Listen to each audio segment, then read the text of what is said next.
News top 9ಗೆ ಸ್ವಾಗತ. ನಾನು Shakuntala Bhushan. ಹೆಮ್ಮಾರಿ virus ನಿಗ್ರಹಿಸುವುದಕ್ಕೆ ಬಂದ ಸಂಜೀವಿನಿ ವಿತರಣೆ ಮಾಡೋದು ಹೇಗೆ? ವ್ಯಾಕ್ಸಿನ್ ಬಳಕೆಗೆ ಪರ್ಮಿಷನ್ ಸಿಗ್ತಾ ಇದ್ದಂತೆಯೇ ಎದುರಾಗಿರೋ ಸಮಸ್ಯೆಗಳಾದ್ರೂ ಏನು? ವ್ಯಾಕ್ಸಿನ್ ಬಗ್ಗೆ ಪ್ರಧಾನಿ ಮೋದಿ ಹೇಳಿದ್ದೇನು? ನಾಯಕತ್ವ ಉಳಿಸಲು ಸಿಎಂ ಬಿಎಸ್ವೈ ಹಣದ ರಣತಂತ್ರ ಹೇಗಿದೆ? ಕೊರೋನಾಗೆ ಇನ್ನೇನು ವ್ಯಾಕ್ಸಿನ್ ಹಂಚಿಕೆ ಮಾಡಬೇಕು ಅನ್ನುವಷ್ಟರಲ್ಲಿ ಎದುರಾದ ಸಮಸ್ಯೆಯಾದ್ರೂ ಏನು? ವ್ಯಾಕ್ಸಿನ್ ಸಂಗ್ರಹಕ್ಕೆ ಮತ್ತು ನೀಡೋದಕ್ಕೆ ಸರ್ಕಾರಕ್ಕೆ ಎದುರಾಗಿರುವಂತಹ ತೊಡಕುಗಳಾದ್ರೂ ಏನು? ದೇಶದಲ್ಲಿ 2 ವ್ಯಾಕ್ಸಿನ್ ಸಕ್ಸಸ್ ಆಗಿದ್ದಕ್ಕೆ ಮೋದಿ ಗುಣಗಾನ ಮಾಡಿದ್ದು ಯಾರನ್ನ? ನೋಡೋಣ ವ್ಯಾಕ್ಸಿನ್ ಸವಾಲ್ ನ್ಯೂಸ್ನಲ್ಲಿ. ಕೊರೋನಾ ವಿರುದ್ಧದ ಹೋರಾಟದಲ್ಲಿ ಭಾರತ ಮುಂದಡಿ ಇಟ್ಟಿದ್ದು ಸಂಜೀವಿನಿಯಾಗಿ ಕೋವಿಶೀಲ್ಡ್ ಮತ್ತು ಕೋವ್ಯಾಕ್ಸಿನ್ ಸಿಕ್ಕಿದೆ. ಆದರೆ ಇದರ ಬೆನ್ನಲ್ಲೇ ಸ್ವದೇಶಿ ಸಂಜೀವಿ ಹಂಚಿಕೆ ಹೊತ್ತಲೇ ಮತ್ತೊಂದು ಪ್ರಾಬ್ಲಮ್ ಶುರುವಾಗಿದೆ. ಲಸಿಕೆ ಡ್ರೈ ರನ್ ಮಾಡಿದ ಬೆನ್ನಲ್ಲೇ ಟೆನ್ಷನ್ ಶುರುವಾಗಿದೆ. ಸರ್ಕಾರಕ್ಕೆ ಡ್ರೈ ರನ್ ಆದ ಬಳಿಕ ಉಂಟಾದ ಸಮಸ್ಯೆಗಳ ರಿಪೋರ್ಟ್ ಸಿಕ್ಕಿದೆ. ಹೀಗಾಗಿ ಲಸಿಕೆ ಡ್ರೈ ರನ್ ಬಳಿಕ ಸರ್ಕಾರಕ್ಕೆ ಅಧಿಕಾರಿಗಳು ಕೊಟ್ಟ ಎಚ್ಚರಿಕೆ ಆತಂಕಕ್ಕೆ ಕಾರಣವಾಗಿದೆ.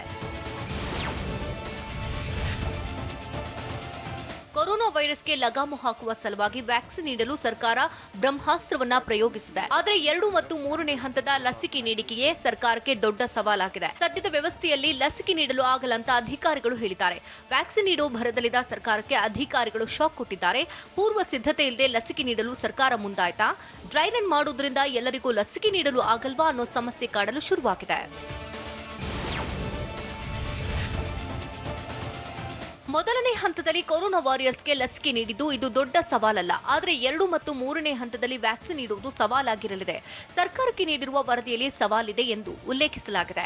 ಡ್ರೈ ರನ್ ಆದ ಬಳಿಕ ಡಿಎಚ್ಒ ಜೊತೆ ಆರೋಗ್ಯ ಅಧಿಕಾರಿಗಳು ಸಭೆ ನಡೆಸಿದ್ದು, ಈ ಸಭೆಯಲ್ಲಿ ಬೆಳಗಾವಿಯ ಆರೋಗ್ಯ ಕೇಂದ್ರಗಳು ಅವ್ಯವಸ್ಥೆಗಳ ಆಗರವಾಗಿದೆ ಅಂತ ಹೇಳಲಾಗಿದೆ. ಉತ್ತರ ಕರ್ನಾಟಕದ ಆರೋಗ್ಯ ಕೇಂದ್ರಗಳು ಅವ್ಯವಸ್ಥೆಯ ಆಗರವಾಗಿದ್ದು, ಕೆಲವು ಆರೋಗ್ಯ ಕೇಂದ್ರಗಳಲ್ಲಿ ಜಾಗ ಮತ್ತು ಸಿಬ್ಬಂದಿಯ ಕೊರತೆ ಇರುವುದು ಬಯಲಾಗಿದೆ. ಮೊದಲ ಹಂತಕ್ಕಿಂತ 2 ಮತ್ತು 3ನೇ ಹಂತದಲ್ಲಿ ಲಸಿಕೆ ನೀಡುವ ಕುರಿತು ಆರೋಗ್ಯ ಅಧಿಕಾರಿಗಳು ಹಲವು ಸಲಹೆಗಳನ್ನು ಕೊಟ್ಟಿದ್ದಾರೆ. ಆಸ್ಪತ್ರೆ ಹೊರತುಪಡಿಸಿ ಉಳಿದೆಡೆ ಸ್ಥಳಾವಕಾಶ ಮಾಡಿಕೊಡಬೇಕು. ಕಲ್ಯಾಣ ಮಂಟಪ, ಸಮುದಾಯ ಭವನ, ಗೋಡೌನ್ಗಳನ್ನು ಕಾಯ್ದಿರಿಸಿ ಲಸಿಕೆ ನೀಡಿಕೆಗೆ ಹೆಚ್ಚಿನ ಸಿಬ್ಬಂದಿ, ಸಾರಿಗೆ ವ್ಯವಸ್ಥೆ ಮಾಡಬೇಕು. ವ್ಯಾಕ್ಸಿನ್ ಸಂಗ್ರಹಿಸಿಡಲು ರೆಫ್ರಿಜರೇಟರ್ಗಳು ಬೇಕೆಂಬ ಬೇಡಿಕೆಯನ್ನಿಟ್ಟಿದ್ದಾರೆ. ಮೊದಲ ಹಂತದಲ್ಲಿ 1 ಅಥವಾ 2 ವಾರದಲ್ಲಿ ಲಸಿಕೆ ನೀಡುತ್ತೇವೆ. ಆದರೆ 2 ಮತ್ತು 3ನೇ ಹಂತದಲ್ಲಿ ಕನಿಷ್ಠ 6 ಅಥವಾ 7 ತಿಂಗಳು ಹಿಡಿಯುತ್ತೆ. ಹೀಗಾಗಿ ಇದಕ್ಕೆ ಸೂಕ್ತ ಬ್ಯಾಕಪ್ ವ್ಯವಸ್ಥೆ ಮಾಡುವಂತೆ ವರದಿಯಲ್ಲಿ ಸಲಹೆ ಕೊಡಲಾಗಿದೆ.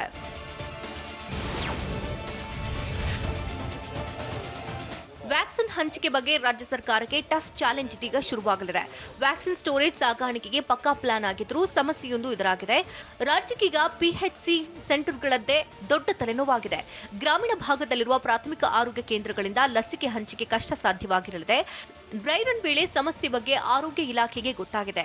ರಾಜ್ಯದಲ್ಲಿ ಸುಮಾರು 2195 ಪಿಎಚ್ಸಿ ಸೆಂಟರ್ಗಳಿದ್ದು, ಅದರಲ್ಲಿ ವ್ಯಾಕ್ಸಿನ್ ಹಂಚಿಕೆಗೆ ಬೇಕಾದಷ್ಟು ಜಾಗ ಎಲ್ಲಾ ಕಡೆ ಸೌಲಭ್ಯವಿಲ್ಲ. ಪಿಎಚ್ಸಿ ಬದಲಿಗೆ ಯಾವ ವ್ಯವಸ್ಥೆ ಮಾಡಬೇಕು ಅನ್ನೋದು ಇದೀಗ ಸವಾಲಾಗಿದೆ. ವ್ಯಾಕ್ಸಿನ್ ಸಂಗ್ರಹಿಸುವ ಬಗ್ಗೆ ರಾಜ್ಯ ಆರೋಗ್ಯ ಇಲಾಖೆಯಲ್ಲಿ ಟೆನ್ಷನ್ ಹೆಚ್ಚಿಸಿದೆ. ವ್ಯಾಕ್ಸಿನ್ ಹಂಚಿಕೆಗೆ 3495 ಡೀಪ್ ಫ್ರೀಜರ್ಗಳಿದ್ರೆ, ice lined refrigerators 3776, walk in coolers 9, walk in freezer 5, cold chain points 2870 ಹೊಂದಿದೆ. ಆದರೆ ಇವುಗಳನ್ನು ಪಿಎಚ್ಸಿ ಸೆಂಟರ್ಗಳಿಗೆ ತಂದು ಹಂಚಿಕೆ ಮಾಡುವುದೇ ಸವಾಲಿನ ಕೆಲಸವಾಗಿದೆ.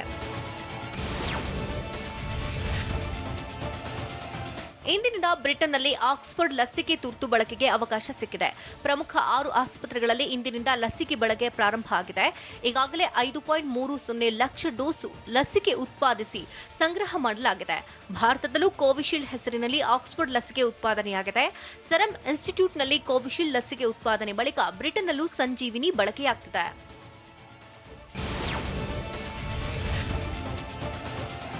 ಕೊರೋನಾ ವಿರುದ್ಧ ಹೋರಾಡಲು ಬ್ರಹ್ಮಾಸ್ತ್ರವಾಗಿರುವ ಕೋವಿಶೀಲ್ಡ್ ಲಸಿಕೆ ರಫ್ತು ಮಾಡಲು ಭಾರತದಿಂದ ನಿರ್ಬಂಧ ಹೇರಲಾಗಿದೆ.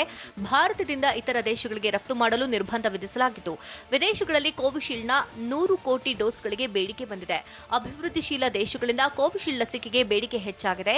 ಪುಣೆಯ ಸೆರಮ್ ಇನ್ಸ್ಟಿಟ್ಯೂಟ್ ಆಫ್ ಇಂಡಿಯಾ ವಿಶ್ವದ ಅತಿ ದೊಡ್ಡ ಲಸಿಕಾ ಉತ್ಪಾದನಾ ಸಂಸ್ಥೆಯಾಗಿದ್ದು, ಭಾರತದಲ್ಲಿ ಮೊದಲ ಹಂತದ ತುರ್ತು ಬಳಕೆಯ ಬಳಿಕ ವಿದೇಶಗಳಿಗೆ ರಫ್ತು ಮಾಡಲು ಅನುಮತಿ ನೀಡೋ ಸಾಧ್ಯತೆ ಇದೆ.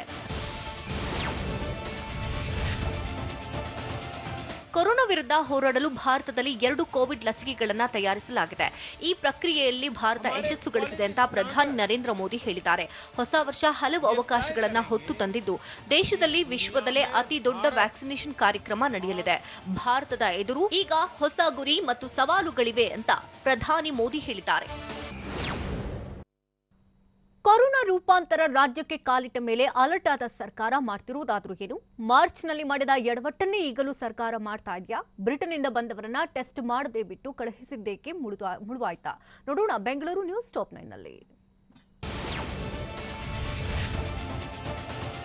ಕ್ಲಿನಿಕಲ್ ಟ್ರಯಲ್ ಯಶಸ್ವಿಯಾದ ಬಳಿಕ ಕೋವ್ಯಾಕ್ಸಿನ್ ಮತ್ತು ಕೋವಿಶೀಲ್ಡ್ ಲಸಿಕೆ ತುರ್ತು ಬಳಕೆಗೆ ಅನುಮತಿ ಸಿಕ್ಕಿದೆ ಅಂತ ಆರೋಗ್ಯ ಮತ್ತು ಕುಟುಂಬ ಕಲ್ಯಾಣ ಸಚಿವ ಸುಧಾಕರ್ ಹೇಳಿದ್ದಾರೆ. ಎಲ್ಲವನ್ನು ಗಮನಿಸಿ ಕೇಂದ್ರ ಸರ್ಕಾರ ಅನುಮತಿ ನೀಡಿದ್ದು, ಲಸಿಕೆ ನೀಡಲು ರಾಜ್ಯದಲ್ಲಿ ಎಲ್ಲ ಸಿದ್ಧತೆಗಳು ನಡೆದಿದೆ. 2 ರಿಂದ 8 ಡಿಗ್ರಿ ಸ್ಟೋರೇಜ್ನಲ್ಲಿ ಲಸಿಕೆ ಸಂಗ್ರಹಿಸಿಡಬೇಕು. ಸರ್ಕಾರದ ಹಂತದಲ್ಲಿ ಈಗಾಗಲೇ ಎಲ್ಲಾ ಸಿದ್ಧತೆ ನಡೆದಿದ್ದು, ಖಾಸಗಿಯವರ ಸಹಾಯ ಬೇಕಾದಲ್ಲಿ ಚರ್ಚೆ ನಡೆಸುತ್ತೇವೆ. ಸ್ಟೋರೇಜ್ ಅಗತ್ಯವಿದ್ದಲ್ಲಿ ಮುಂದಿನ ದಿನಗಳಲ್ಲಿ ಮಾತುಕತೆ ನಡೆಸೋದಾಗಿ ಆರೋಗ್ಯ ಮತ್ತು ಕುಟುಂಬ ಕಲ್ಯಾಣ ಸಚಿವ ಸುಧಾಕರ್ ಹೇಳಿದ್ದಾರೆ.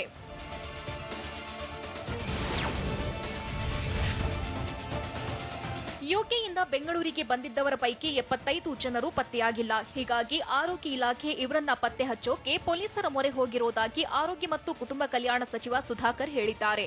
ಬೆಂಗಳೂರಿನಲ್ಲಿ ಮಾತನಾಡಿದ ಸುಧಾಕರ್, ಯುಕೆಯಿಂದ ಬಂದಿದ್ದವರ ಪೈಕಿ 34 ಜನರಿಗೆ ಕೊರೋನಾ ಸೋಂಕು ಕಾಣಿಸಿಕೊಂಡಿದೆ. ಸೋಂಕಿತರ ಸಂಪರ್ಕದಿಂದ 14 ಜನರಿಗೆ ಸೋಂಕು ತಗುಲಿತ್ತು. ಹೀಗಾಗಿ ಇವರ ಸ್ಯಾಂಪಲ್ಸ್ ಜಿನೋಮಿಕ್ ಸೀಕ್ವೆನ್ಸಿಂಗ್ಗೆ ನೀಡಲಾಗಿದೆ. ಯುಕೆಯಿಂದ ಆಗಮಿಸಿ ನಾಪತ್ತೆಯಾಗಿರುವ 75 ಜನ ಪೊಲೀಸರ ನೆರವಿನಿಂದ ಪತ್ತೆ ಹಚ್ಚೋದಾಗಿ ಸುಧಾಕರ್ ಹೇಳಿದರು.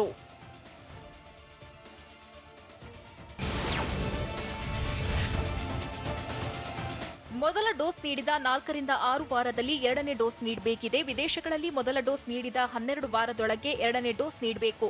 ಕೊರೋನಾ ಲಸಿಕೆ ಪಡೆಯೋರಿಗೆ ಸಂಪೂರ್ಣ ಮಾಹಿತಿ ಕೊಡಬೇಕಿದೆ. ಕಂಪನಿ ಲಸಿಕೆ ಸುರಕ್ಷತೆ, ಪರಿಣಾಮಕಾರಿತನದ ಬಗ್ಗೆ ಹಾಗೂ ರೋಗ ನಿರೋಧಕ ಶಕ್ತಿ ಬಗ್ಗೆ ಮಾಹಿತಿ ಕೊಡಬೇಕಿದೆ. 2 ತಿಂಗಳವರೆಗೆ 15 ದಿನಕ್ಕೊಮ್ಮೆ ಮಾಹಿತಿ ಕೊಡಬೇಕಾಗುತ್ತೆ. ಲಸಿಕೆ 2 ರಿಂದ 8 ಡಿಗ್ರಿ ಉಷ್ಣಾಂಶದಲ್ಲಿ 6 ತಿಂಗಳವರೆಗೆ ಸಂಗ್ರಹಿಸಿಡಬಹುದು.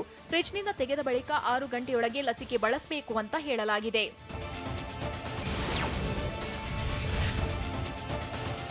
ಕೋವಿಶೀಲ್ಡ್ ಲಸಿಕೆ ನೀಡಲು ಡಿಸಿಜಿಐ ಗ್ರೀನ್ ಸಿಗ್ನಲ್ ಏನೋ ನೀಡಿದೆ. ಆದರೆ ಮಕ್ಕಳಿಗೆ ಕೋವಿಶೀಲ್ಡ್ ಲಸಿಕೆ ನೀಡುವಂತಿಲ್ಲ. ಕೋವ್ಯಾಕ್ಸಿನ್ ಲಸಿಕೆಯನ್ನ 12 ವರ್ಷ ಮೇಲ್ಪಟ್ಟವರಿಗೆ ನೀಡಬೇಕಿದೆ. ಭಾರತ್ ಬಯೋಟೆಕ್ ಐಸಿಎಂಆರ್ ಅಭಿವೃದ್ಧಿಪಡಿಸಿದ ಕೋವ್ಯಾಕ್ಸಿನ್ ಅನ್ನ ಮೊದಲ ಡೋಸ್ ನೀಡಿದ 28 ದಿನದೊಳಗೆ 2ನೇ ಡೋಸ್ ನೀಡಬೇಕು ಅಂತ ಸೂಚಿಸಲಾಗಿದೆ.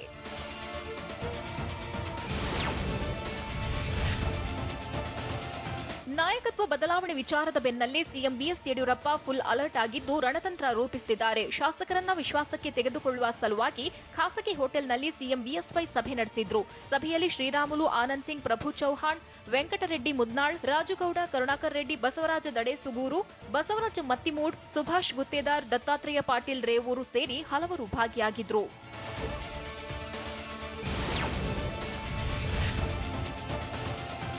ಸಿಎಫ್ಐ ಕಾರ್ಯದರ್ಶಿಯನ್ನ ಇಡಿ ಬಂಧಿಸಿದ್ದಕ್ಕೆ ಖಂಡನೆ ವ್ಯಕ್ತವಾಗಿದೆ. ಕೇರಳದಲ್ಲಿ ರೌಫ್ನನ್ನು ಬಂಧಿಸಿದ್ದಕ್ಕೆ ಆಕ್ರೋಶ ವ್ಯಕ್ತಪಡಿಸಿದ ಸಿಎಫ್ಐ ಬೆಂಗಳೂರಿನ ಶಾಂತಿನಗರದ ಇಡಿ ಕಚೇರಿ ಬಳಿ ಪ್ರತಿಭಟನೆ ನಡೆಸಿತು.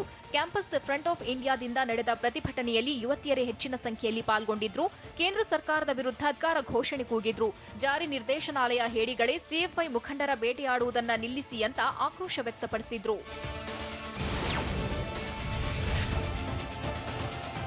ಸರ್ಕಾರ ಮತ್ತು ಬಿಬಿಎಂಪಿಯಿಂದ ತೆರಿಗೆ ಹೆಚ್ಚಳ ಮಾಡ್ತಿರುವುದನ್ನ ಖಂಡಿಸಿ ಕಾಂಗ್ರೆಸ್ ನಾಯಕರು ಬಿಬಿಎಂಪಿ ಚಲೋ ಅಂತ ಪ್ರತಿಭಟನೆ ನಡೆಸಿದ್ರು. ಹೈದರಾಬಾದ್ ಮಾದರಿ ತೆರಿಗೆಗೆ ಕಾಂಗ್ರೆಸ್ ಒತ್ತಾಯಿಸಿದೆ. ಹೈದರಾಬಾದ್ನಲ್ಲಿ 50% ಆಸ್ತಿ ತೆರಿಗೆ ವಿನಾಯಿತಿ ಸಿಕ್ಕಿದ್ದು, ತೆಲಂಗಾಣ ಸರ್ಕಾರ ರಿಯಾಯಿತಿ ನೀಡಿದ್ದರಿಂದ 13.81 ಲಕ್ಷ ಕಟ್ಟಡಗಳ ಮಾಲೀಕರಿಗೆ ಅನುಕೂಲವಾಗಲಿದೆ. ಹೀಗಾಗಿ ಬಿಬಿಎಂಪಿಯಲ್ಲೂ ಇದೇ ಮಾದರಿ ಅಳವಡಿಸಬೇಕು ಅಂತ ಪ್ರತಿಭಟನಾ ನಿರತ ಕಾಂಗ್ರೆಸ್ ನಾಯಕರು ಆಗ್ರಹಿಸಿದ್ರು.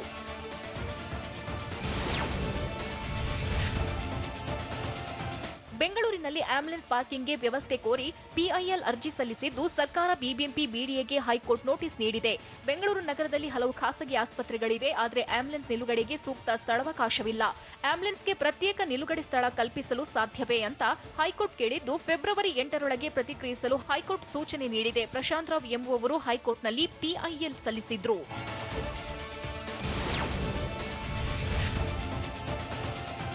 ಬೆಂಗಳೂರು ಸಿಸಿಬಿ ಪೊಲೀಸರು ಭರ್ಜರಿ ಕಾರ್ಯಾಚರಣೆ ನಡೆಸಿದ್ದು ಸರ್ಕಾರದ ನಕಲಿ ಮುದ್ರೆ ತಯಾರಿಸಿ ಮಾರ್ತಿದ್ದವರನ್ನ ಸೆರೆ ಹಿಡಿದಿದ್ದಾರೆ. ರಾಜಸ್ಥಾನ ಮೂಲದ ಕಮಲೇಶ್ ರನ್ನ ಬಂಧಿಸಿದ ಸಿಸಿಬಿ ತಂಡ ಆಧಾರ್ ಕಾರ್ಡ್, ಪಾನ್ ಕಾರ್ಡ್, ಚಾಲನಾ ಪರವಾನಗಿ, ಆರ್ಸಿ ಕಾರ್ಡ್, ಚುನಾವಣಾ ಗುರುತಿನ ಚೀಟಿ, ಸರ್ಕಾರದ ನಕಲಿ ಚಿಹ್ನೆಗಳನ್ನ ತಯಾರಿಸುತ್ತಿದ್ದ ಆರೋಪಿಯನ್ನ ಬಂಧಿಸಿದ್ದಾರೆ. ಕನಕಪುರ ರಸ್ತೆಯ ಅಪಾರ್ಟ್ಮೆಂಟ್ನಲ್ಲಿ ನಕಲಿ ದಾಖಲೆಗಳನ್ನ ತಯಾರಿಸಲಾಗುತ್ತಿತ್ತು. ಬಂಧಿತನಿಂದ 28,000 ನಕಲಿ ಚುನಾವಣಾ ಗುರುತಿನ ಚೀಟಿ, 9,000 ನಕಲಿ Aadhaar card, 9,000 PAN card, 12,200 RC card, 2 printer, computer ಜಪ್ತಿ ಮಾಡಲಾಗಿದೆ. ಜೆಡಿಎಸ್ ಅಭ್ಯರ್ಥಿ ಬಿಜೆಪಿಗೆ ಬರಲು ಶಾಸಕ ಸುರೇಶ್ ಗೌಡ ಕೊಟ್ಟ ಆಮಿಷವಾದ್ರೂ ಏನು? ಚಾಮುಂಡಿ ಬೆಟ್ಟದಲ್ಲಿ ಕಿಚ್ಚ ಸುದೀಪ್ ನಾಡದೇವಿ ದರ್ಶನ ಹೇಗಿತ್ತು? ಟೋಲ್ ದರ ಕೇಳಿದ್ದಕ್ಕೆ ಸಿಬ್ಬಂದಿ ಮೇಲೆಯೇ ಅಟ್ಯಾಕ್ ಮಾಡಿದ ಕಿರಾತಕರು ಪರಾರಿಯಾಗಿದ್ದು ಹೇಗೆ? ನೋಡೋಣ ದಕ್ಷಿಣ ಕರ್ನಾಟಕ ನ್ಯೂಸ್ ಟಾಪ್ 9ನಲ್ಲಿ. ಗ್ರಾಮ ಪಂಚಾಯಿತಿ ಸದಸ್ಯನಿಗೆ ಅಧ್ಯಕ್ಷ ಸ್ಥಾನದ ಆಮಿಷದ ಆರೋಪದ ಆಡಿಯೋ ವೈರಲ್ ಆಗಿದೆ. ತುಮಕೂರು ಗ್ರಾಮಾಂತರ ಮಾಜಿ ಶಾಸಕ ಮಾತನಾಡಿದ್ದಾರೆ ಎನ್ನಲಾದ ಆಡಿಯೋ ವೈರಲ್ ಆಗಿದ್ದು, ಬಿಜೆಪಿಗೆ ಬಂದರೆ ಗ್ರಾಮ ಪಂಚಾಯಿತಿ ಅಧ್ಯಕ್ಷ ಸ್ಥಾನ ನೀಡ್ತೇವೆ ಅಂತ ರವಿಗೆ ಆಮಿಷ ಒಡ್ಡಲಾಗಿದೆ. ಕೆಂಬಳಲು ಗ್ರಾಮ ಪಂಚಾಯಿತಿ ಜೆಡಿಎಸ್ ಬೆಂಬಲಿತ ಸದಸ್ಯನಿಗೆ ಆಮಿಷ ಒಡ್ಡಲಾಗಿದೆ. ಬಿಜೆಪಿಯಲ್ಲಿ ನೀನೇ ರಾಜ, ನಂಬಿಕೆ ಇದ್ದರೆ ಪಕ್ಷಕ್ಕೆ ಬಾ ಅಂತ ಜೆಡಿಎಸ್ ಬೆಂಬಲಿತ ಗ್ರಾಮ ಪಂಚಾಯಿತಿ ಸದಸ್ಯ ರವಿಗೆ ಆಮಿಷ ಒಡ್ಡಲಾಗಿದೆಯಂತೆ.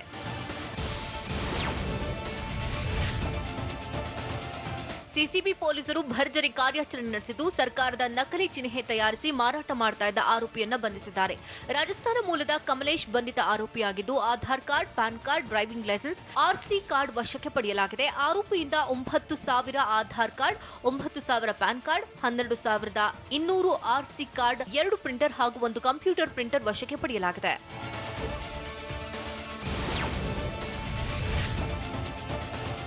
ಚಾಮುಂಡಿ ಬೆಟ್ಟಕ್ಕೆ ನಟ ಸುದೀಪ್ ಭೇಟಿ ನೀಡಿ ನಾಡದೇವಿಯ ದರ್ಶನ ಪಡೆದರು. ಸುದೀಪ್ ಜೊತೆಗೆ ರಂಗಿತರಂಗ ಚಿತ್ರದ ನಿರ್ದೇಶಕ ಅನೂಪ್ ಭಂಡಾರಿ ಸಹ ಆಗಮಿಸಿದರು. ಫ್ಯಾಂಟಮ್ ಚಿತ್ರದ ಚಿತ್ರೀಕರಣದಲ್ಲಿ ಬ್ಯುಸಿಯಾಗಿರುವ ಸುದೀಪ್ ಬಿಡುವು ಮಾಡಿಕೊಂಡು ಚಾಮುಂಡಿ ಬೆಟ್ಟಕ್ಕೆ ಬಂದಿದ್ರು. ಈ ವೇಳೆ ಅಭಿಮಾನಿಗಳು ಸೆಲ್ಫಿಗೆ ಮುಗಿಬಿದ್ದಿದ್ರು. ಮಾಸ್ಕ್ ಧರಿಸದೆ ಫೋಟೋ ತೆಗೆಸಿಕೊಳ್ಳಲು ಬಂದ ಅಭಿಮಾನಿಗೆ ಸುದೀಪ್ ಸಂಯಮದಿಂದ ವರ್ತಿಸುವಂತೆ ಕಿವಿಮಾತು ಹೇಳಿದ್ರು.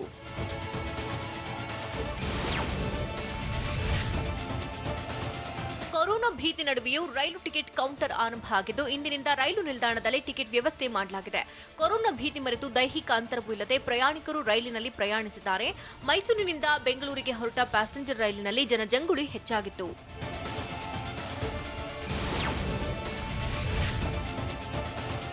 ದನದ ಕುಟ್ಟಿಗೆ ಸೇರಿದ ಕಾಳಿಂಗ ಸರ್ಪವನ್ನ ಸೆರೆ ಹಿಡಿಯಲಾಗಿದೆ.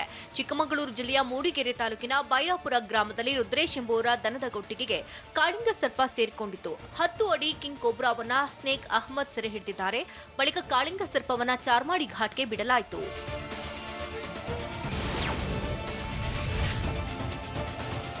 ಹೆಜ್ಜೇನು ದಾಳಿಯಿಂದ 14 ವರ್ಷದ ಬಾಲಕ ಸಾವನ್ನಪ್ಪಿರೋ ಘಟನೆ ದೇವನಹಳ್ಳಿ ತಾಲೂಕಿನ ವಿಜಯಪುರದಲ್ಲಿ ನಡೆದಿದೆ. 14 ವರ್ಷದ ಭರತ್ ಎಂಬಾತ ನಿನ್ನೆ ಕ್ರಿಕೆಟ್ ಆಡ್ತಾ ಇದ್ದ.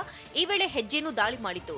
ಗಾಯಾಳು ಬಾಲಕನನ್ನ ಆಸ್ಪತ್ರೆಗೆ ದಾಖಲಿಸಿದ್ರೂ ಚಿಕಿತ್ಸೆ ಫಲಿಸದೆ ಒಂದು ಮುಂಜಾನೆ ಬಾಲಕ ಸಾವನ್ನಪ್ಪಿದ್ದಾನೆ. ಯೋಗೇಶ್ ಗೌಡ ಹತ್ಯೆ ಕೇಸ್ನಲ್ಲಿ ಹಣದ ಆಮಿಷಕ್ಕೆ ಯಾರ್ಯಾರು ಒಳಗಾಗಿದ್ರು? ಸಿಬಿಐ ಡ್ರಿಲ್ಗೆ ಆರೋಪಿ ಸ್ಥಾನದಲ್ಲಿರೋ ಪೊಲೀಸ್ ಅಧಿಕಾರಿಗಳೇ ಕಣ್ಣೀರಿಟ್ಟಿದ್ದಾದ್ರೂ ಯಾಕೆ? ಲೋಕಲ್ ವಾರ್ ನಿಂತರೂ ಸೋತ ಮತ್ತು ಗೆದ್ದ ಅಭ್ಯರ್ಥಿಗಳು ಗಲಾಟೆ ಮಾಡ್ತಿರುವುದಾದ್ರೂ ಎಲ್ಲಿ? ನೋಡೋಣ ಉತ್ತರ ಕರ್ನಾಟಕ ನ್ಯೂಸ್ ಟಾಪ್ 9ನಲ್ಲಿ. ಜಿಲ್ಲಾ ಪಂಚಾಯಿತಿ ಸದಸ್ಯ ಯೋಗೇಶ್ ಹತ್ಯೆ ಕೇಸ್ನಲ್ಲಿ ವಿಚಾರಣೆ ಮತ್ತಷ್ಟು ಬಿಗಿಯಾಗಿದ್ದು ಸಿಬಿಐ ಅಧಿಕಾರಿಗಳು ತನಿಖೆ ಚುರುಕುಗೊಳಿಸಿದ್ದಾರೆ. ಸಿಬಿಐ ವಿಚಾರಣೆ ಮುಂದುವರೆದಿದ್ದು ತನಿಖೆ ವೇಳೆ ಹಲವು ಪೊಲೀಸ್ ಅಧಿಕಾರಿಗಳು ಕಣ್ಣೀರಿಟ್ಟಿದ್ದಾರೆ. ಸಿಬಿಐ ಡ್ರಿಲ್ಗೆ ಪೊಲೀಸರು ಬೆಚ್ಚಿ ಬಿದ್ದಿದ್ದು ಆರೋಪಿಯ ಕಾಲಿಗೆ ಪೊಲೀಸ್ ಅಧಿಕಾರಿ ಬಿದ್ದಿದ್ದ ಅನ್ನೋದು ಬಯಲಾಗಿದೆ. ಪೊಲೀಸ್ ತನಿಖೆಯ ತನಿಖಾಧಿಕಾರಿಯಾಗಿದ್ದ ಚನ್ನಕೇಶವ ಟಿಂಗರಿಕರ್ ಕಣ್ಣೀರಿಟ್ಟು ಆರೋಪಿ ಕಾಲಿಗೆ ಬಿದ್ದಿದ್ರಂತೆ.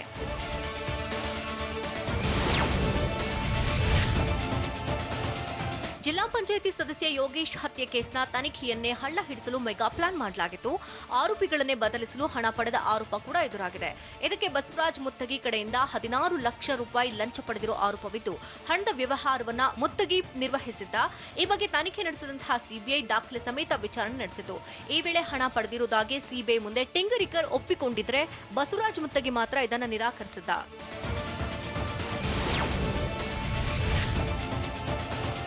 ಯೋಗೀಶ್ ಹತ್ಯೆ ಕೇಸ್ನಲ್ಲಿ ಸಿಬಿಐ ಡ್ರಿಲ್ಗೆ ಚನ್ನಕೇಶವ ಟಿಂಗರಿಕರ್ ಬೆದರಿ ಹೋಗಿದ್ದಾರೆ. ಎಲ್ಲ ದಾಖಲೆಗಳನ್ನ ಮುಂದಿಟ್ಟು ಸಿಬಿಐ ವಿಚಾರಣೆ ನಡೆಸ್ತಾ ಇದ್ದು, ಅಕ್ಷರಶಃ ಮುತ್ತಗಿ ಕಾಲು ಹಿಡಿದು ಟಿಂಗರಿಕರ್ ಕಣ್ಣೀರಿಟ್ಟಿದ್ದಾರೆ. ಒಪ್ಪಿಕೊಳ್ಳುವಂತೆ ಪದೇ ಪದೇ ಟಿಂಗರಿಕರ್ ಕಣ್ಣೀರಿಟ್ಟಿದ್ದಾನೆ. ಸಿಬಿಐ ಅಧಿಕಾರಿಗಳ ಎದುರೇ ಈ ಘಟನೆ ನಡೆದಿದ್ದು, ಕಣ್ಣೀರು ನೋಡದೆ ಮುತ್ತಗಿ ಒಪ್ಪಿಕೊಂಡಿದ್ದಾನೆ.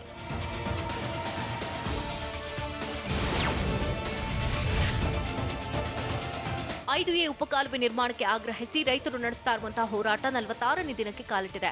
ರಾಯಚೂರು ಜಿಲ್ಲೆಯ ಮಸ್ಕಿ ತಾಲೂಕಿನ ಪಾಮನಕಲ್ಲೂರಿನಲ್ಲಿ ಸತತ ಹೋರಾಟ ಮುಂದುವರೆದಿದೆ. ನಾರಾಯಣಪುರ ಬಲದಂಡೆ ಕಾಲುವೆಗೆ 5 ಎ ಉಪಕಾಲುವೆ ನಿರ್ಮಿಸಲು ರೈತರು ಪಟ್ಟು ಹಿಡಿದಿದ್ದಾರೆ.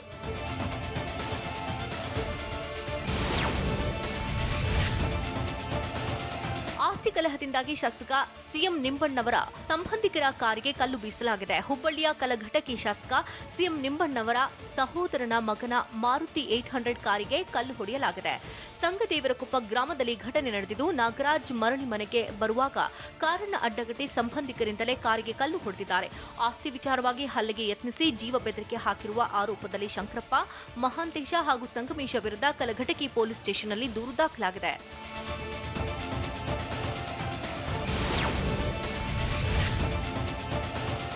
ಬಾದಾಮಿ ಕ್ಷೇತ್ರಕ್ಕೆ ಮಾಜಿ ಸಿಎಂ ಸಿದ್ದರಾಮಯ್ಯ ಭೇಟಿ ಕೊಟ್ಟಿದ್ದಾರೆ. ಬಾದಾಮಿ ಕ್ಷೇತ್ರದ ಅಭಿವೃದ್ಧಿ ಕುರಿತು ಅಧಿಕಾರಿಗಳ ಜೊತೆ ಚರ್ಚೆ ನಡೆಸಲಿದ್ದಾರೆ. ಇದೇ ವೇಳೆ ಗ್ರಾಮ ಪಂಚಾಯಿತಿ ಎಲೆಕ್ಷನ್ನಲ್ಲಿ ಗೆಲುವು ಸಾಧಿಸಿದ ಸದಸ್ಯರಿಗೆ ಸನ್ಮಾನ ಮಾಡಲಾಗುತ್ತೆ. ತನ್ನ ಕ್ಷೇತ್ರದಲ್ಲಿ ವಿವಿಧ ಕಾರ್ಯಕ್ರಮಗಳಲ್ಲಿ ಬಾದಾಮಿ ಕ್ಷೇತ್ರದ ಶಾಸಕ ಸಿದ್ದರಾಮಯ್ಯ ಭಾಗಿಯಾಗಲಿದ್ದಾರೆ. ಕುರುಬ ಸಮುದಾಯಕ್ಕೆ ಎಸ್ಟಿ ಮೀಸಲಾತಿ ಪಡೆಯಲು ನಡೀತಾ ಇರುವಂತಹ ಹೋರಾಟ ದಿನೇ ದಿನೇ ತೀವ್ರ ಸ್ವರೂಪ ಪಡೆದುಕೊಳ್ತಾ ಇದೆ. ರಾಯಚೂರು ಜಿಲ್ಲೆಯ ಸಿಂಧನೂರಿನಲ್ಲಿಂದು ಬೃಹತ್ ಸಮಾವೇಶ ನಡೀತಾ ಇದೆ. ಮಾಜಿ ಸಂಸದ ಎಂ ವಿರೂಪಾಕ್ಷಪ್ಪ ನೇತೃತ್ವದಲ್ಲಿ ಸಚಿವರಾದ ಕೆಎಸ್ ಈಶ್ವರಪ್ಪ, ಭೈರತಿ ಬಸವರಾಜು ಸೇರಿ ಹಲವರು ಭಾಗಿಯಾಗಿದ್ದಾರೆ.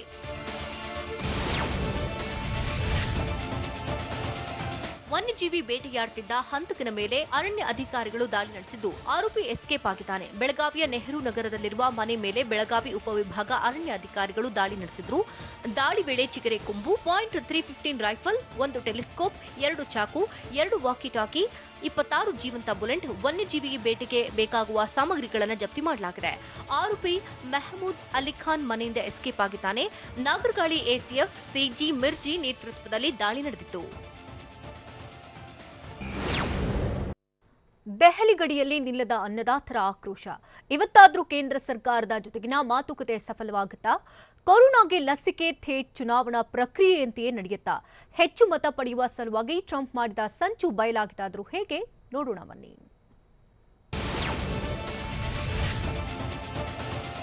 ಕೇಂದ್ರದ ಕೃಷಿ ತಿದ್ದುಪಡಿ ಕಾಯ್ದೆ ಹಿಂಪಡೆಯಲು ಆಗ್ರಹಿಸಿ ರೈತರು ಹೋರಾಟ ಮುಂದುವರೆಸಿದ್ದು, ಕೇಂದ್ರ ಸರ್ಕಾರದ ವಿರುದ್ಧ ಆಕ್ರೋಶ ಹೊರಹಾಕಿದ್ದಾರೆ. ದೆಹಲಿ ಗಡಿಯಲ್ಲಿ ರೈತರು ಹೋರಾಟ ಮುಂದುವರೆಸಿದ್ದು, ಇಂದು ಮತ್ತೊಂದು ಸುತ್ತಿನ ಸಭೆ ನಡೀತಾ ಇದೆ. 7ನೇ ಸುತ್ತಿನ ಮಾತುಕತೆಗೆ ರೈತ ಸಂಘಟನೆಗಳು ಮುಂದಾಗಿದ್ದು, ಕೃಷಿ ತಿದ್ದುಪಡಿ ಕಾಯ್ದೆ ವಾಪಸ್ಗೆ ಪಟ್ಟು ಹಿಡಿದಿದ್ದಾರೆ. ಆದರೆ ಒಂದು ವೇಳೆ ಇಂದಿನ ಮಾತುಕತೆ ವಿಫಲವಾದರೆ ಜನವರಿ 26ರಂದು ಗಣರಾಜ್ಯೋತ್ಸವದ ಪರೇಡ್ಗೆ ಪರ್ಯಾಯವಾಗಿ ದೆಹಲಿಗೆ ಟ್ರ್ಯಾಕ್ಟರ್ ಪರೇಡ್ ನಡೆಸಲು ತೀರ್ಮಾನ ಮಾಡಲಿದ್ದಾರೆ.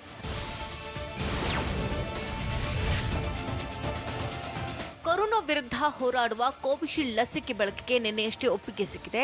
ಇದರ ಬೆನ್ನಲ್ಲೇ ಆಕ್ಸ್ಫರ್ಡ್ ಲಸಿಕೆಗೆ ವಿಶ್ವದಾದ್ಯಂತ ಬೇಡಿಕೆ ಹೆಚ್ಚಾಗಿದೆ.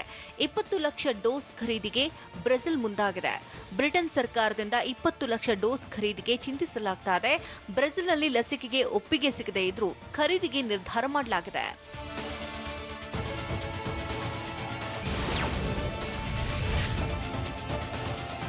ನಿನ್ನೆಯಷ್ಟೇ ಕೋವಿಶೀಲ್ಡ್ ಮತ್ತು ಕೋವ್ಯಾಕ್ಸಿನ್ ಲಸಿಕೆಯನ್ನ ಕೊರೋನಾ ಸೋಂಕಿತರಿಗೆ ನೀಡಲು ಭಾರತದಲ್ಲಿ ಅನುಮತಿ ಸಿಕ್ಕಿದೆ. ಆದರೆ ವ್ಯಾಕ್ಸಿನ್ ಅನ್ನ ಹೇಗೆ ನೀಡಲಾಗುತ್ತೆ ಅನ್ನೋದು ಸಾಕಷ್ಟು ಕುತೂಹಲ ಮೂಡಿಸಿದೆ. ಡ್ರೈ ರನ್ ಆದ ಬಳಿಕವೂ ಹೇಗೆ ವ್ಯಾಕ್ಸಿನ್ ನೀಡ್ತಾರೆ ಅನ್ನೋ ಕೌತುಕಕ್ಕೆ ಇದೀಗ ತೆರೆ ಬಿದ್ದಿದ್ದು, ದೇಶದಲ್ಲಿ ನಡೆಯುವ ಚುನಾವಣಾ ಪ್ರಕ್ರಿಯೆಗಳಂತೆಯೇ ವ್ಯಾಕ್ಸಿನ್ ನೀಡಿಕೆಯೂ ನಡೆಯುವ ಸಾಧ್ಯತೆ ಇದೆ ಎನ್ನಲಾಗ್ತಿದೆ.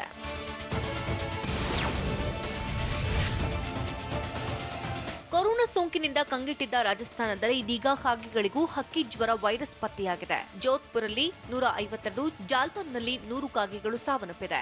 ಜೈಪುರದಲ್ಲಿ 70, ಕೋಟಾದಲ್ಲಿ 47 ಕಾಗೆಗಳು ಈ ವೈರಸ್ಗೆ ಬಲಿಯಾಗಿದ್ದು, ರಾಜಸ್ಥಾನದಾದ್ಯಂತ ಹೈ ಅಲರ್ಟ್ ಘೋಷಣೆ ಮಾಡಲಾಗಿದೆ. ಮಧ್ಯಪ್ರದೇಶದ ಇಂದೋರ್ ಬಳಿಯೂ 50 ಕಾಗೆ ಸಾವನ್ನಪ್ಪಿದ್ದು, ಮಧ್ಯಪ್ರದೇಶದ ಕಾಗೆಗಳಲ್ಲಿ H5N8 ವೈರಸ್ ಪತ್ತೆಯಾಗಿದೆ. ಈ ಹಕ್ಕಿ ಜ್ವರ ಮನುಷ್ಯರಿಗೂ ಹರಡುವ ಸಾಧ್ಯತೆ ಇದ್ದು, ರಾಜಸ್ಥಾನ, ಮಧ್ಯಪ್ರದೇಶದಲ್ಲಿ ಮುಂಜಾಗ್ರತಾ ಕ್ರಮ ಕೈಗೊಂಡು ಅಲರ್ಟ್ ಆಗಿರಲು ರಾಜ್ಯಗಳಿಗೆ ಕೇಂದ್ರ ಸರ್ಕಾರ ಸೂಚಿಸಿದೆ.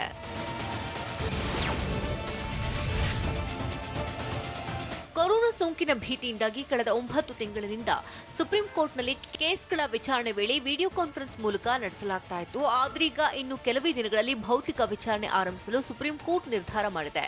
ಕೋರ್ಟ್ ಆವರಣದಲ್ಲೇ ಕೊರೋನಾ ಸೂಪರ್ ಸ್ಪ್ರೆಡರ್ ಆದಮೇಲೆ ಎಚ್ಚೆತ್ತಂತಹ ಸುಪ್ರೀಂ ಕೋರ್ಟ್ ಮಾರ್ಚ್ 25ರಿಂದಲೇ ವರ್ಚುವಲ್ ವಿಚಾರಣೆ ನಡೆಸುತ್ತದೆ.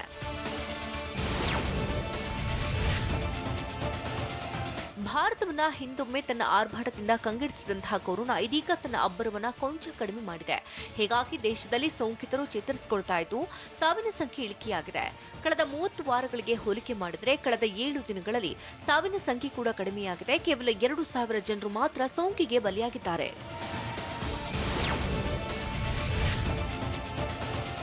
ಕೊರೋನಾ ಲಾಕ್ಡೌನ್ ಬಳಿಕ ಜಿಎಸ್ಟಿ ಸಂಗ್ರಹದಲ್ಲಿ ದಾಖಲೆ ಪ್ರಮಾಣದಲ್ಲಿ ಏರಿಕೆ ಕಂಡುಬಂದಿದೆ.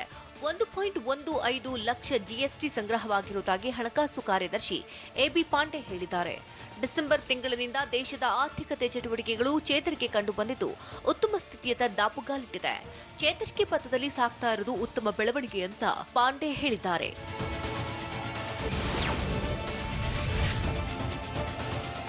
ಅಮೆರಿಕದಲ್ಲಿ ನಡೆದ ಅಧ್ಯಕ್ಷೀಯ ಚುನಾವಣೆ ಸೋಲನ್ನ ಜೀರ್ಣಿಸಿಕೊಳ್ಳಲು ಡೊನಾಲ್ಡ್ ಟ್ರಂಪ್ಗೆ ಇನ್ನೂ ಆಗ್ತಿಲ್ಲ. ಹೀಗಾಗಿಯೇ ರಾಜ್ಯ ಕಾರ್ಯದರ್ಶಿಗೆ ತನ್ನ ಸೋಲನ್ನ ಹಿಮ್ಮೆಟ್ಟಿಸಲು ಹೆಚ್ಚು ಮತಗಳನ್ನು ಹುಡುಕಲು ಒತ್ತಡ ಹೇರಿದ್ರು ಅನ್ನೋದು ಇದೀಗ ಬಯಲಾಗಿದೆ. ಅಮೆರಿಕ ಮಾಧ್ಯಮವೊಂದು ಟ್ರಂಪ್ ಮತ್ತು ಜಾರ್ಜಿಯಾದ ರಾಜ್ಯ ಕಾರ್ಯದರ್ಶಿ ನಡೆಸಿರುವ ಆಡಿಯೋ ರಿಲೀಸ್ ಮಾಡಿದ್ದು, ಇದರಲ್ಲಿ ಟ್ರಂಪ್ ನಡೆಸಿದ ಸಂಚಿಗೆ ಎಲ್ಲೆಡೆ ವಿರೋಧ ವ್ಯಕ್ತವಾಗ್ತಿದೆ. ರಾಕಿಂಗ್ ಸ್ಟಾರ್ ಯಶ್ ಹುಟ್ಟುಹಬ್ಬದಂದು ಶುರುವಾಗಲಿದೆಯಾ ಹೊಸ ಸಾಮ್ರಾಜ್ಯ? ಕಾಶ್ಮೀರದಲ್ಲಿ ರತ್ನನ್ ಪರ್ಪಂಚ ಮಾಡಿರುವಂತಹ ಮೋಡಿ ಹೇಗಿದೆ? ಕೊರೋನಾ ಭೀತಿಯಿಂದ ವೆಬ್ ಸೀರೀಸ್ ಮೊರೆ ಹೋಗ್ತಿದ್ಯಾ ಸ್ಯಾಂಡಲ್ವುಡ್? ನೋಡೋಣ ಎಂಟರ್ಟೈನ್ಮೆಂಟ್ ನ್ಯೂಸ್ ಟಾಪ್ 9 ನಲ್ಲಿ. ಟೀಂ ಇಂಡಿಯಾ ತಂಡದ ಆಟಗಾರರಿಗೆ ನಡೆಸಲಾಗಿದ್ದ ಕೋವಿಡ್ ಪರೀಕ್ಷೆಯಲ್ಲಿ ಎಲ್ಲರೂ ನೆಗೆಟಿವ್ ಫಲಿತಾಂಶ ಬಂದಿದೆ. ಹೊಸ ವರ್ಷಾಚರಣೆಯ ಆಚರಣೆ ವೇಳೆ ಮೆಲ್ಬೋರ್ನ್ ರೆಸ್ಟೋರೆಂಟ್ನಲ್ಲಿ ಟೀಂ ಇಂಡಿಯಾದ ಕೆಲವು ಆಟಗಾರರು ಕೋವಿಡ್ ಶಿಷ್ಟಾಚಾರಗಳನ್ನು ಉಲ್ಲಂಘಿಸಿದ್ದಾರೆ ಎಂಬ ಆರೋಪ ಕೇಳಿಬಂದಿತ್ತು. ಹೀಗಾಗಿ ಕೋವಿಡ್ ಪರೀಕ್ಷೆ ನಡೆಸಲಾಗಿದೆ.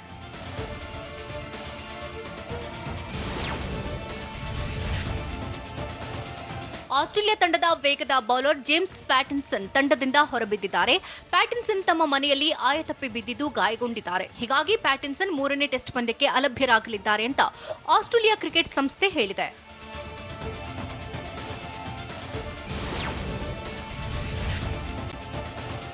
ಕ್ವೀನ್ಸ್ಲ್ಯಾಂಡ್ನ ಆರೋಗ್ಯ ಸಚಿವೆ ರಾಸ್ ಬೇಟ್ಸ್ಗೆ ವಾಸಿಂ ಜಾಫಲ್ ತಿರುಗೇಟು ಕೊಟ್ಟಿದ್ದಾರೆ. ನಿಯಮ ಪಾಲಿಸದಿದ್ದರೆ ಬರಬೇಡಿ ಎಂದು ಬೇಟ್ಸ್ ಹೇಳಿದ್ರು. ಇದಕ್ಕೆ ಪ್ರತಿಕ್ರಿಯಿಸಿರುವಂತಹ ಜಾಫರ್, ಭಾರತ ತಂಡ ತವರಿಗೆ ವಾಪಸ್ಸಾಗಲು ಸಿದ್ಧವಿದೆ. ಸರಣಿ 1-1 ಸಮಬಲದಲ್ಲಿದ್ದು ಟ್ರೋಫಿ ಹೇಗೂ ನಮ್ಮ ಚೀಲದಲ್ಲಿದೆ ಎಂದು ಟ್ವೀಟ್ ಮಾಡಿದ್ದಾರೆ.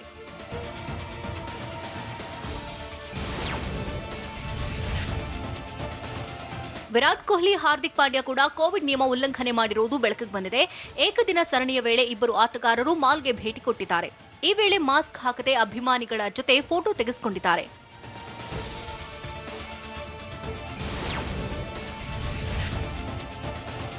ಟೀಂ ಇಂಡಿಯಾ 3ನೇ ಟೆಸ್ಟ್ ಪಂದ್ಯಕ್ಕೆ ತಂಡದಲ್ಲಿ ಕೆಲ ಬದಲಾವಣೆ ಮಾಡಲಿದೆ. ಚೇತೇಶ್ವರ ಪೂಜಾರ ಬದಲು ಕೆಎಲ್ ರಾಹುಲ್ ಆಡಲಿದ್ದಾರಾ ಅನ್ನೋ ಪ್ರಶ್ನೆ ಮೂಡಿದೆ. ಪೂಜಾರ ಫಾರ್ಮ್ನಲ್ಲಿಲ್ಲ. ಹೀಗಾಗಿ ರಾಹುಲ್ಗೆ ಸ್ಥಾನ ಬಿಟ್ಟುಕೊಡ್ತಾರಾ ಅನ್ನೋ ಮಾತುಗಳು ಕೇಳಿ ಬರ್ತವೆ.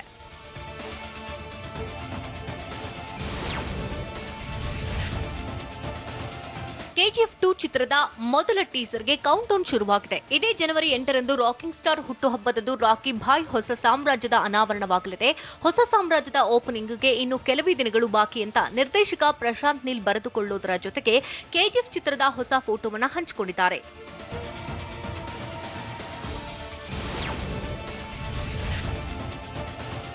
ಕನ್ನಡದ ರತ್ನನ್ ಪರ್ಪಂಚ ಚಿತ್ರತಂಡ ಸದ್ಯ ಕಾಶ್ಮೀರದಲ್ಲಿ ಬೀಡು ಬಿಟ್ಟಿದೆ.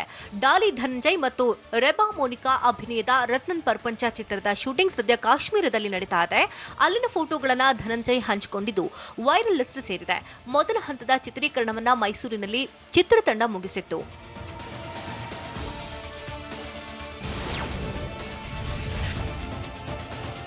ತಮಿಳಿನ ಹಿಟ್ ಸಿನಿಮಾ ಓ ಮೈ ಕಡುವುಳೆ ಇದೀಗ ಕನ್ನಡಕ್ಕೆ ಬರ್ತಾ ಇದೆ. ಈ ಚಿತ್ರವನ್ನ ಕೊರಿಯೋಗ್ರಾಫರ್ ಹಾಸ್ಯ ಕಲಾವಿದ ನಾಗೇಂದ್ರ ಪ್ರಸಾದ್ ನಿರ್ದೇಶನ ಮಾಡ್ತಿದ್ದಾರೆ. ಇದು ನಾಗೇಂದ್ರ ಪ್ರಸಾದ್ ಚೊಚ್ಚಲ ನಿರ್ದೇಶನ. ನಾಯಕನಾಗಿ ರಾಜು ಸುಂದರಂ ಅಭಿನಯಿಸಲಿದ್ದಾರೆ.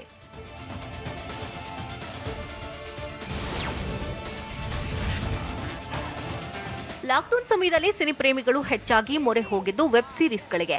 ಸದ್ಯ ಕನ್ನಡದಲ್ಲೂ ವೆಬ್ ಸೀರೀಸ್ಗೆ ಬೇಡಿಕೆ ಹೆಚ್ಚಾಗಿದೆ. ಹಾಗಾಗಿ ಕನ್ನಡದ ಸಿನಿ ಮಂದಿ ಕೂಡ ಇದೀಗ ಹೆಚ್ಚಾಗಿ ವೆಬ್ ಸೀರೀಸ್ನತ್ತ ವಾಲಿದ್ದಾರೆ. ಕಿರುತೆರೆ ಕಲಾವಿದ ರಘು ಮತ್ತು ತೇಜಸ್ವಿನಿ ಮುಖ್ಯ ಪಾತ್ರದಲ್ಲಿದ್ದಾರೆ. ಬೆಂಗಳೂರಿನ ಲೈಫ್ ಸ್ಟೈಲ್ ಕುರಿತಾದ ಈ ವೆಬ್ ಸೀರೀಸ್ಗೆ ಸೂಪರ್ ಕಪಲ್ ಅನ್ನು ಟೈಟಲ್ ಇಡಲಾಗಿದೆ.